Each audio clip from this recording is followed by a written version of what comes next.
Então, bom dia para todo mundo. Hoje, dia 25 de janeiro, a igreja celebra a festa da conversão de São Paulo, este grande evangelizador que, de fato, marcou profundamente a história da igreja, do cristianismo primitivo, e que até hoje nós podemos colher muitas graças daquilo que foi o testemunho, a vida do apóstolo São Paulo. Em nome do Pai, do Filho e do Espírito Santo. Amém. Ó Deus, que instruístes o mundo inteiro pela pregação do apóstolo São Paulo, dai-nos, ao celebrar hoje sua conversão, caminhar para vós seguindo seus exemplos e ser no mundo testemunhas do Evangelho. Por nosso Senhor Jesus Cristo, vosso Filho, na unidade do Espírito Santo. Amém. Então hoje nós temos para nossa meditação o Evangelho que se encontra em Marcos, capítulo 16, do versículo 15 ao versículo 18. Então, nessa festa de São Paulo, a sua conversão, ouvimos a palavra do Senhor, que envia os seus discípulos para que preguem o Evangelho. Então, estamos no finalzinho do Evangelho de São Marcos, onde Jesus aparece aos discípulos e diz: ide pelo mundo inteiro e anunciai o Evangelho a toda criatura. São Paulo vai traduzir a sua experiência dizendo: ai de mim se eu não evangelizar. Então, o anúncio do Evangelho, na experiência de quem de fato encontrou-se com o Senhor, não é uma opção, mas é um dever. E um dever de consciência, porque sabe que recebeu uma grande dádiva, que recebeu um grande bem. E todo bem recebido, sabendo que este bem vem de Deus, precisa se tornar uma oferta. O dom recebido se torna uma oferta entregue também para o bem das outras pessoas. E o Evangelho de hoje resume muito bem aquilo que deve ser a missão da igreja, o anúncio do Evangelho, a universalidade deste anúncio. Nós não podemos pensar que Jesus, ele é o salvador de uma parte da humanidade ou simplesmente de um povo restrito. Mas o anúncio do Evangelho proclamado por Jesus deve chegar a todas as nações. Esta é a nossa convicção.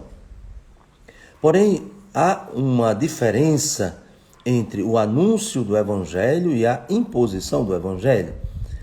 Jesus não impõe em momento algum da sua missão. Nós vamos encontrar Jesus impondo a alguém o Evangelho, mas pelo contrário, quem quiser me seguir, renuncie a si mesmo, tome a sua cruz e me siga.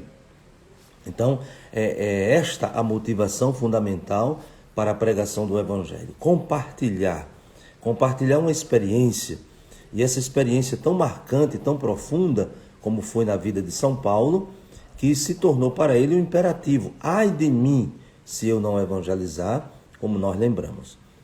E Jesus, ao enviar os seus discípulos para a pregação do Evangelho, dá sinais que comprovam que acompanharão aqueles que crerem. Então, o anúncio do Evangelho provoca uma reação, e esta reação ou é de acolhimento, ou é de rejeição, ou é de adesão e, portanto, de fé, ou de um fechamento, de uma resistência para acolher esta boa notícia. E aí Jesus diz que há sinais que vão acompanhar aqueles que acolherem o Evangelho. Expulsarão demônios em meu nome, isto é, será um combate contra o mal, falarão novas línguas. Quando nós fazemos essa retrospectiva de 2000 anos da história da igreja, de 2000 anos do anúncio do Evangelho, então, quantas novas línguas a igreja tem falado ao longo de 2 milênios? Então, é um dos sinais mais visíveis disso que Jesus diz, Falarão novas línguas. E, de fato, a igreja, no mundo inteiro, assimilando até coisas próprias das várias culturas, e entre essas coisas a própria língua. Então a igreja, ao longo de sua história, tem falado novas línguas. Nós sabemos que a própria Sagrada Escritura, ela, para se tornar acessível, ela precisa, né, ser traduzida. Pensamos na própria evangelização, quando o evangelho chega, né, nas nossas terras, né, a preocupação dos evangelizadores, né, dos jesuítas, né, de traduzir a Sagrada Escritura para as línguas indígenas e assim por diante. Então, desses sinais que Jesus apresenta, né, para aqueles que aderirem ao Evangelho, sem dúvida, a proclamação do Evangelho em novas línguas é algo incontestável. Depois Jesus fala: se pegarem serpentes ou beberem algum veneno mortal, não lhes fará mal algum.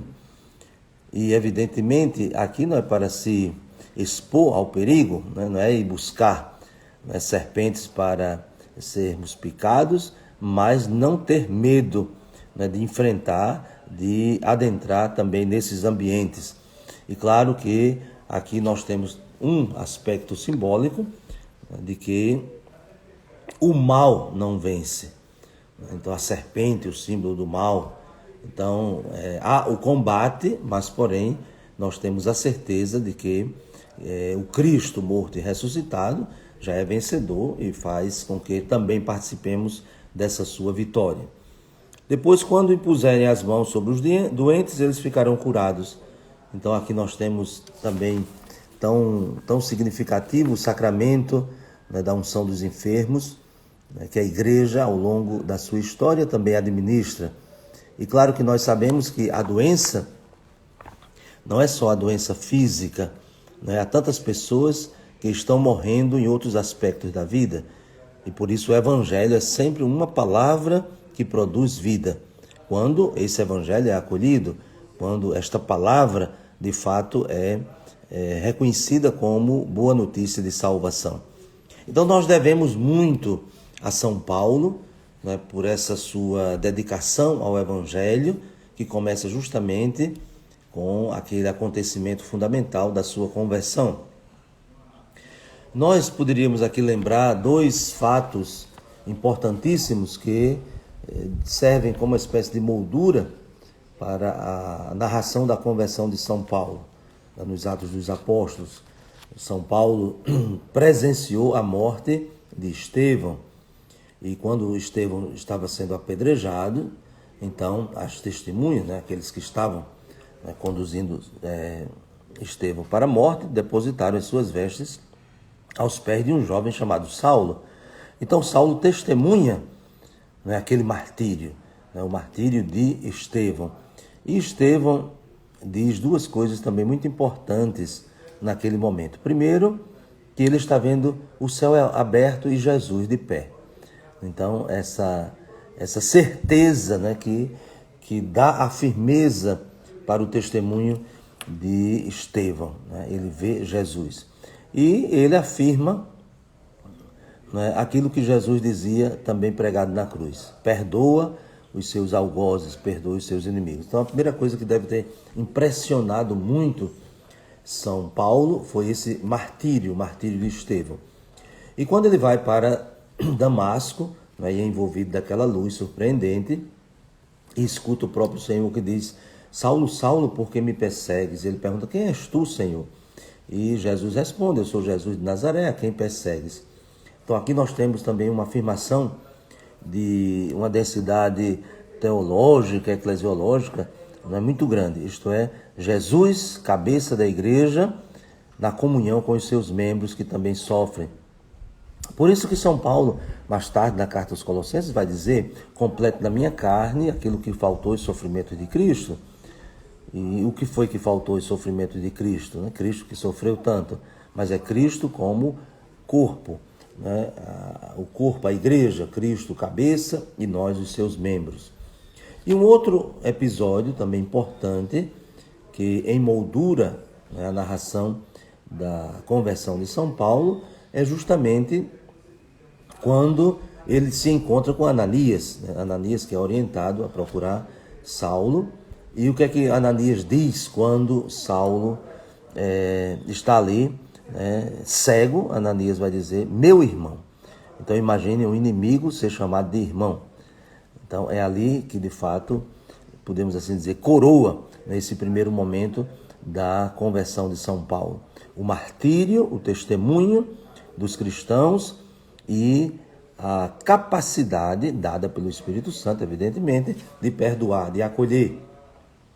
Então Ananias, de fato, ele até resiste um pouco, mas esse aí não é aquele que está perseguindo a igreja, mas aí Ananias é obediente, né? Obediente, vai até Saulo e, para a surpresa de Saulo, o chama meu irmão. E, portanto, essa experiência da conversão de São Paulo não é algo sentimental puramente, não é uma descrição tanto fantasiosa, fantástica, mas é real. Isto é, porque ele entra em contato com o Cristo real presente na sua igreja.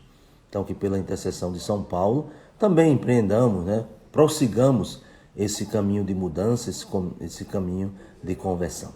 Então, que desça sobre vós a bênção de Deus Todo-Poderoso, Pai, Filho e Espírito Santo.